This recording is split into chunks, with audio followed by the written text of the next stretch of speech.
Hadis ke-30. Al-hadithu thalathun an Abi Tha'labah al-Khushani Jurthum ibn Nashir radhiyallahu anhu an Rasulillah sallallahu alaihi wasallam qala inna Allah ta'ala farada fara'ida fala tudayyi'uha wa hadda hududan fala ta'taduha wa harrama asya'a fala tantahikuha wa sakata an asya'a rahmatan lakum ghayra nisyanin fala tabhathu anha. Hadithun hasanun rawahu ad-Daraqutni wa ghayruhu. Hadis yang ke-30. Rambu-rambu Allah. Abu Tha'labah al-Khushani Jurthum bin Nashir radhiyallahu an berkata, Rasulullah sallallahu alaihi wasallam bersabda, sesungguhnya Allah telah menetapkan kewajipan-kewajipan, maka jangan sampai diabaikan. Dia telah meletakkan batasan-batasan, maka jangan sampai diterjang. Dia telah mengharamkan beberapa hal, maka jangan sampai dilanggar. Dia juga telah mendiamkan beberapa hal kerana sayang kepada kalian dan bukan kerana lupa, maka jangan sampai kalian ributkan. Hadis ini hasan, diriwayatkan oleh Ad-Daraqutni dan yang lain. Tamam, ini sebenarnya hadis yang mengulang semula beberapa hadis yang sebelum ini mengenai apa perkara utama yang perlu dibuat oleh kita ni sebagai seorang muslim, yang paling asas. Yang pertamanya, innallaha ta'ala farada fara'ida fala tudayyi'uha. Allah Ta'ala dah mewajibkan beberapa perkara yang fardu, maka jangan ditinggalkan.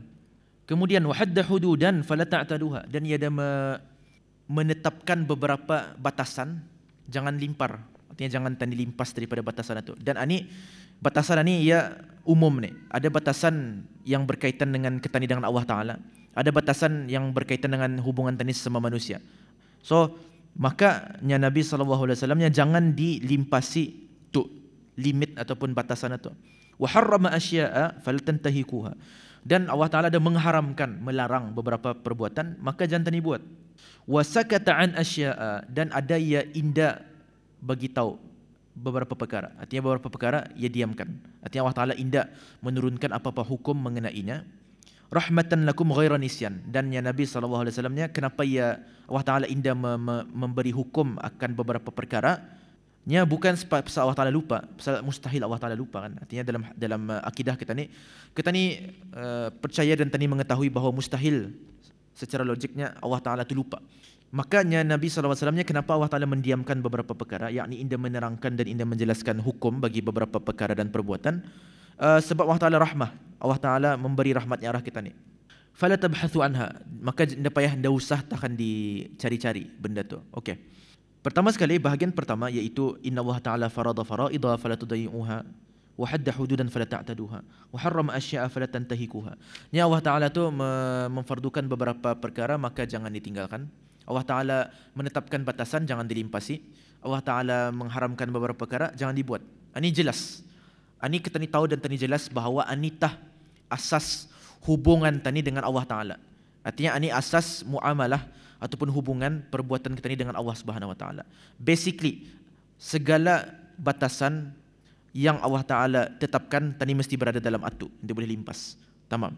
Kemudian mengenai yang perkara seterusnya, wasakata an asya'a rahmatan lakum ghaira nisyan fala tabhathu anha. Ya, dan ia mendiamkan beberapa perkara bukan sebab ia lupa, tapi sebab ia membagi rahmat arah kita ni, maka jangan kamu tanya ataupun jangan kamu cari. Maksudnya apa? Ini khusus pada zaman Nabi SAW, ketika mana hukum itu still berjalan. Artinya wahyu itu still turun dan berjalan. Maksudnya apa? Kalau ingat sebelum ini ada hadis sebelum ini pernah kita ni lihatnya, Nabi SAW membacakan ayat Quran, la tas'alu an asya'a in tubda lakum tasukum. Dan dalam hadis itu Nabi SAW celaka umat-umat sebelum kamu kerana dorang banyak tanya, kathratu mas'alatihim ala anbiya'ihim. Banyaknya dorang bertanya-tanya arah anbiya ataupun nabi-nabi bis dorang. Dan hadis itu ialah ataupun ia punya originnya, ia punya backstory-nya, sebab tema tu pada ketika tu Nabi SAW berkhutbah dan Nabi SAW mengkhabarkan mengenai kewajipan naik haji. Artinya ketika tu wahyu turun mewajibkan ibadah haji. Maka Nabi pun mengkhabarkan kepada para sahabat. Kemudian ada seorang sahabat tanya, yang berapa kalinya? Maka Nabi diam dan beritahu sekali. Sekali lepas satu keluar hadis itu. Maksudnya apa? Kalau ketika zaman Nabi SAW itu turun wahyu dan memberitahu satu-satu perkara, wajib kamu buat ini atau haram kamu buat ini, maka yang sepatutnya bagi para sahabat ialah, ataupun adab yang diajarkan Nabi arah para sahabat ialah, stick to apa yang ku beritahu kamu sahaja. Apa yang Anda beritahu tu biarkan dia. Artinya boleh tu masih untuk kamu. Sebab tu di sininya apa yang Allah Taala diamkan tu rahmah. Sebab mun inda susah. Macam tadi kan tu haji. Yang dikhabarkan sahaja wajib naik haji bagi seorang muslim itu. Berapa kalikah dalam hidupnya atau tidak ada. So artinya yang difahami daripada itu sekurang-kurangnya sekali. Tapi mun orang tu kan tambah mana saja. Tapi bila mana orang tu tanya, berapa kali, ada kinda chance ataupun apa tu namanya, kemungkinan wahyu turun bagi tahu 5 kali dalam seumur hidup. Boleh. Dan atau akan menyusahkan orang lain ataupun malah orang selepasnya. Sebab tu hadis ni ataupun suruhan yang macam jangan banyak tanya ataupun jangan kan cuba tahu hukum hakam yang Allah Taala diamkan. Ini semua difahami untuk zaman itu, which is zaman Nabi sallallahu alaihi wasallam, iaitu zaman masih diturunkan wahyu itu. Kerana apa? Kerana dalam itu ada suatu benda iaitu menyusahkan orang lain ataupun ia akan mengakibatkan kesusahan arah orang yang lain ni. Dan itu balik semula kepada hadis yang sebelum ini mengenai min husn apa tu namanya, la yu'minu ahadukum hatta yuhibba li akhihi ma yuhibbu li nafsihi. Artinya indah beriman salah seorang daripada kamu sehingga kamu mencintai bagi saudara kamu apa yang kamu cintai bagi diri kamu sendiri. Artinya mesti ada orang awareness mengenai kesusahan orang lain itu. Sebab itu bagi perkara-perkara yang didiamkan pada zaman Nabi sallallahu alaihi wasallam itu, maka pada zaman itu indah boleh orang kan dipajal, ditanya dan lain-lain. Artinya biarkan dia cuma tu. Apa yang ada hukum itu tidak ada masalah, boleh tu. Tapi benda tu indah dapat diaplikasikan untuk zaman ini ataupun zaman selepas habisnya wahyu. Sebab perbuatan itu akan bertambah ataupun situasi-situasi itu akan berubah dan bertambah.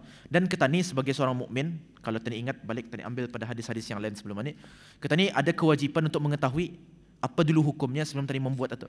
Perlu ada orang daripada tanggungjawab kita ni sebagai seorang mukmin yang beriman kepada Allah Subhanahu Wa Taala ialah untuk sebelum tadi membuat apa-apa tindakan dan perbuatan, tadi mesti confirmkan dulu bahawa perbuatan itu Allah Taala suruh ataupun Allah Taala larang.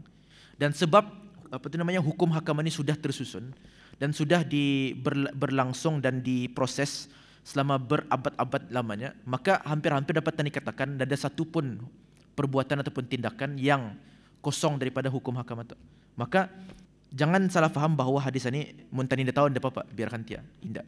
Artinya mun tani dah tahu apa hukum satu-satu perbuatan, mun tani dah tahu apa hukum-hukum satu tindakan, dan yang perlu tani lakukan ialah bertanya pulang.